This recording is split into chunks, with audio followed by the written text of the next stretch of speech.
Hello વિદ્યાર્થી મિત્રો, આજે આપણે જોવાનું છે ધોરણ 10નું ચેપ્ટર પહેલું વાસ્તવિક સંખ્યાઓનો ઉદાહરણ નંબર 1. હવે ઉદાહરણ નંબર 1માં તમને શું કહેવા માંગે કે કોઈક ધન પૂર્ણાંક n માટે ફોરેનનો છેલ્લો અંક શૂન્ય હશે કે કેમ તે નિર્ણય કરો.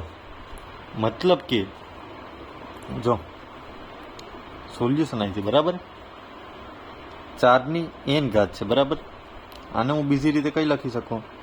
4ના અવયવ પાડવા હોય તો 2 ગુણ્યા 2 થાય ને, એની કઈ ઘાત હશે? n ઘાત હશે. આવી રીતના લખી શકું, બરાબર.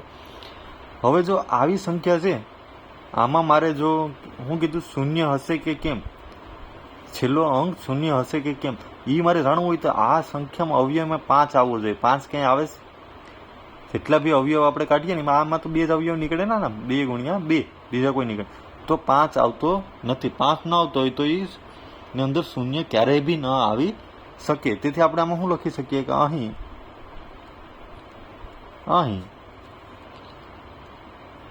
4ના અવયવોમાં 5 આવતું ન હોવાથી 4ની n ઘાતનો છેલ્લો અંક શૂન્ય ન હોઈ શકે. રેડી? કેમ ના હોઈ શકે ભાઈ? જો આપણે ખાલી આ તમને સમજૂતી માટે લખાવું, બરાબર. ધારો કે n બરાબર 1 હોય તો 4ની 1 ઘાત થાય તો 4 એકુ 4 આવે, બરાબર.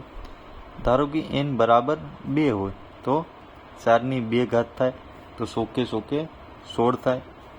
ધારો કે nની 3 ઘાત હોય તો 4ની 3 ઘાત થાય તો 100 કે 16 ને 16 4 66. ધારો કે nની 4 ઘાત હોય તો 4ની 4 ઘાત થાય તો 64 4 256. આવે છે ક્યાંય ભાઈ 0? રેડી? એટલા માટે આમ તમે અહીંથી અનંત સુધી જાઓ તમને ક્યાંય 0 મળશે નહીં, બરાબર. તેથી આપણે શું કહી દઈએ કે અહીં 4ના અવયવમાં 5 ન આવતો હોવાથી 4નો છેલ્લો અંક શૂન્ય ન હોય. આવ્યો કાંઈ 0 નથી આવતો ને છેલ્લો અંક, બરાબર. અહીં 6 છે, અહીં 4 છે, 6 છે, બરાબર. કાંઈ 0 આવે નહીં, બરાબર છે. ઇઝી ઉદાહરણ. જો વિડીયો પસંદ આવ્યો હોય તો લાઇક એન્ડ સબસ્ક્રાઈબ કરતા ભૂલતા નહીં. Thank you.